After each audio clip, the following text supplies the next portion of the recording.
지금까지 기업의 이야기는 많이 들어봤지만 소액주주들의 목소리를 들을 기회는 많이 없었죠. 금요일 마켓 포커스, 개인 투자자들의 목소리를 들어보는 시간입니다. 소액주주 플랫폼 액트 운영사 컨듀잇 이상목 대표 나오셨습니다. 어서 오세요.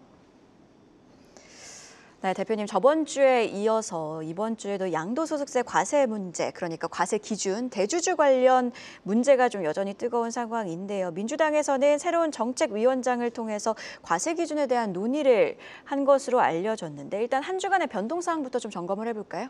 네, 여러 매체에 보도된 것처럼 한정의 민주당 신임 정책위 의장께서 이제 5월 5일 정청래 대표 등 당 지도부에 주식 양도세 기준을 50억 원으로 유지하자라는 그런 의견이 이제 의원들의 다수 의견이다 이렇게 전달을 했다고 알려졌습니다. 그러니까 이제 기존의 진성준 정책위 의장에서 새롭게 이제 한정의 정책위 의장으로 바뀌게 된 것인데 이제 이 부분에 대해서 좀 시장에서도 조금 기대가 있는 것 같고요. 특히 과거에 제 기억으로도 한정의 의원께서 복지위 시절에서 활동을 하실 때 국민연금에 대한 어떤 물적 분할 미대응으로 1조 원 가까이 손실이 났다 이런 부분에 대해서 소액주주 보호를 위해서 국민연금이 보다 적극적으로 행동해야 된다 이런 의견을 제시한 적이 있습니다. 그래서 그런 점들을 미루어 짐작해 볼 때 좀 기대감이 있는 것으로 그렇게 보입니다. 어쨌든 양도세가 50억으로 유지된 것은 천만다행이고요. 다만 제 소신은 이제 100억으로는 그러니까 증가가 되어야 된다라는 것이고 이 부분은 액트에 있는 소액주주분들은 매우 강하게 좀 주장하고 있다. 이 점을 좀 강조하고 싶습니다. 10억이 아니라 오히려 100억으로 늘린다. 소액주주들이 원하고 또 바라는 점이라는 건 잘 알겠지만 이게 현실적으로 가능한 건지에 대한 의견들도 있을 것 같아요. 이에 대해서는 어떻게 생각하실까요? 근데 이제 양도세 과세 기준은 이제 시행령으로 정하는 겁니다. 다시 말하면 대통령이 이제 정하면 할 수 있는 것이기 때문에 이제 대통령께서 어쨌든 증시를 부양하고 코스피를 5천을 향해 가겠다라고 아주 명확하게 밝힌 사항이기 때문에 이거는 이제 정부의 의지에 따라 달리지 않았나 이렇게 생각을 해봅니다. 자, 그리고 또 말씀하신 것과 관련해서 이번 주에 뉴스를 좀 보니까 구윤철 부총리 겸 기재부 장관이 종목당 보유액이 아니라 총주식 보유액으로 바꿔야 된다는 의견과 관련해서 검토를 하겠다 이런 발언을 내놨더라고요.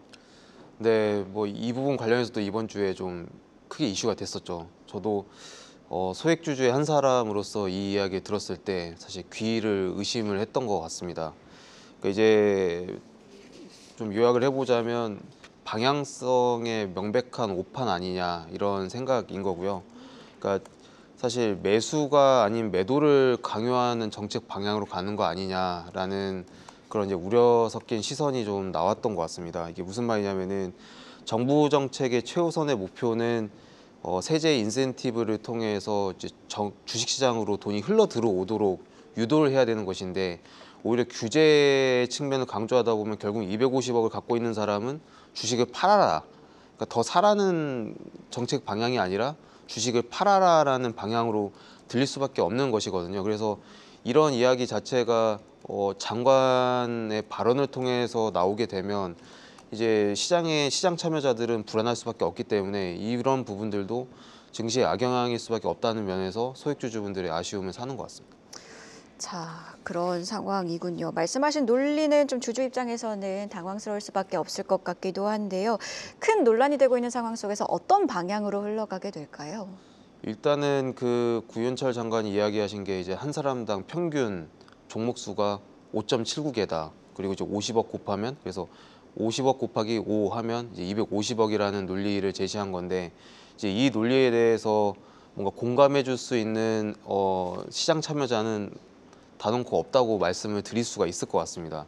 그리고 이제 애초에 주식 양도세의 취지 자체가 도입 취지 자체가 재벌 총수 일가의 변칙 상속이나 과도한 주식 양도소득을 막기 위한 것이고 이제 그렇게 봤을 때 부자에 대한 어떤 징벌적 과세로 도입된 것은 아니라는 점은 명백한 것 같습니다. 그렇게 보면은 총 보유액 기준으로서의 어떤 변경은 입법 취지에 부합되지 않는다라는 생각이고요.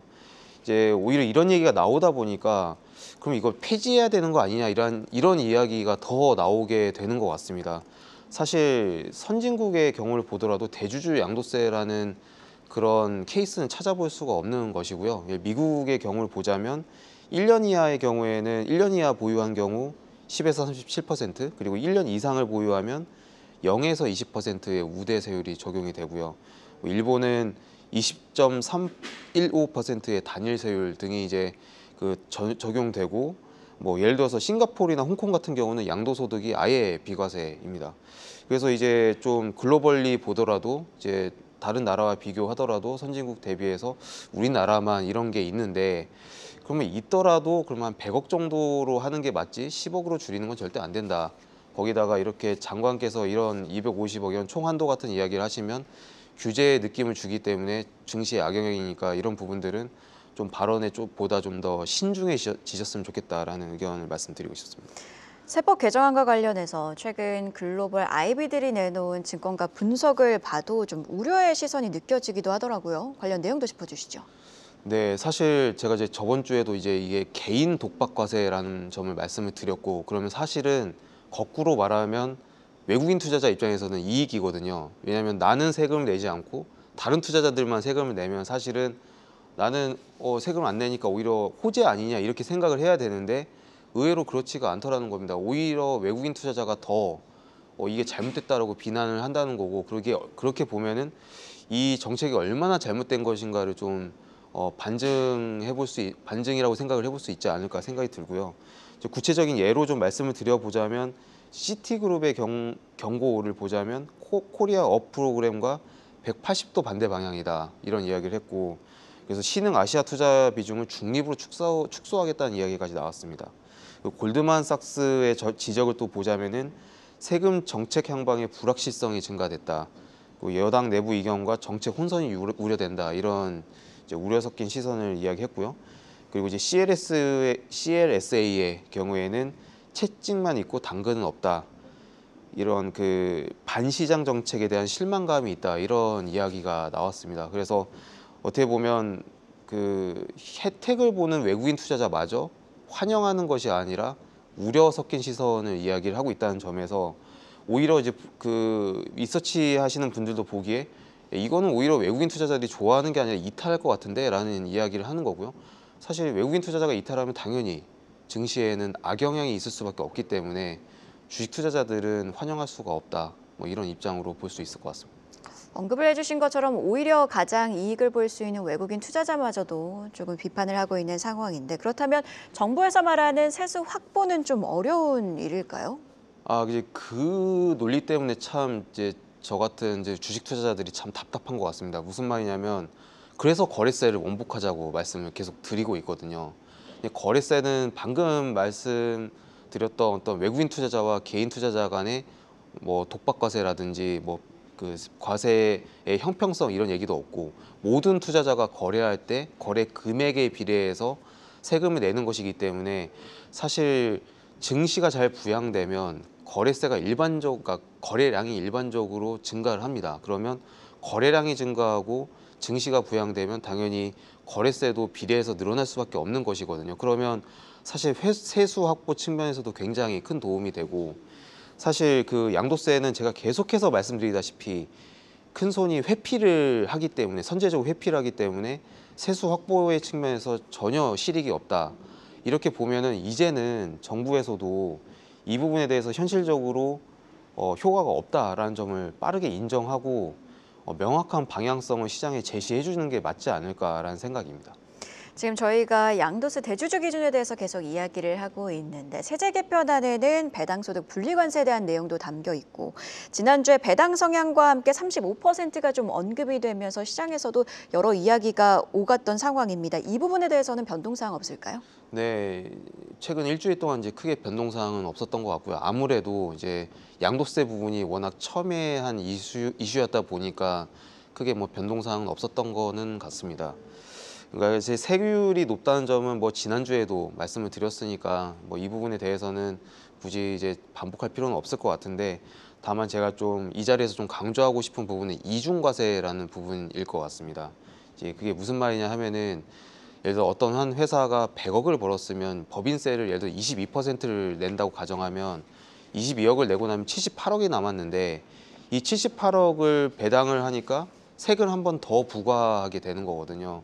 그래서 세금을 2번 낸다는 관점에서 이중과세라고 말씀을 드릴 수 있는 거고, 그렇다고 하면은 지금 78억이 남았는데 거기서 35% 더 내게 되면 약 3분의 1 이상이 이제 세금을 다시 한번 내게 되니, 그러면 남는 돈이 한 50억 정도밖에 남지 않는 겁니다. 그러면 한 회사가 100억을 벌었는데 법인세 내고 배당소득세 내고 나니까 50억밖에 남지 않는 그런 부분이 있다 보니까, 그렇다고 하면은 35% 유지를 하더라도 만일에 법인세율을 공제해 준다고 하면 35%에서 22%를 뺀 이를테면 이제 13% 정도만 배당 소득세를 내게 되는 거니까, 이렇다고 하면 사실은 35%여도 그래 배당 소득세인데 세금 아예 안 내는 것도 말이 되지는 않는 것 같으니, 그러면 이제 투자자들이 충분히 인정할 수 있을 것 같거든요. 그래서 이제 이러한 정책들을 좀 국가에서 충분히 고려해 주신다고 하면은 투자자분들도 그러면은 35% 충분히 받아들일 만하다,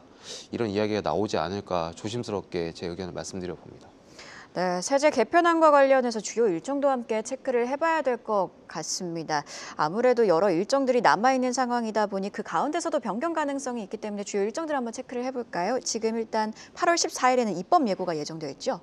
네, 일단 예고가 되어 있긴 한데 이제 제가 알기로는 이제 연말에 이 부분을 세제와 관련돼서는 국회에서 다시 재논의를 하는 것으로 알고 있습니다. 그래서 이 부분은 지금 그러니까 지금 투자자분들도 불안해하는 게 계속 이제 뭔가 엇갈리는 발언들이 정부 각계각층에서 나오다 보니까, 또 심지어 일부 이제 정책위 의장도 그런 발언이 나왔어서 조금은 불안해하는 것 같은데요. 일단은 그 세제 개편안 주요 일정이 이렇게 보이는 건 사실이지만 연말까지 충분히 시간이 있는 만큼 충분한 논의를 통해서 연말까지 기다리지 않고 좀 되도록 이번 달 내에 8월 내에 좀 정리가 될 수 있도록 좀 신경을 써주시면 증시의 안정적인 상승세 유지에 도움이 되지 않을까 말씀드리고 싶습니다. 네, 이렇게 지금까지 금요일 마켓포커스 컨듀it 이상목 대표와 함께 자세한 분석과 이야기 나눠봤습니다. 고맙습니다. 계속해서 다양한 경제 이슈를 알고 싶다면 구독과 좋아요, 알림 설정 부탁드립니다. AI 캐스터 권미정이었습니다.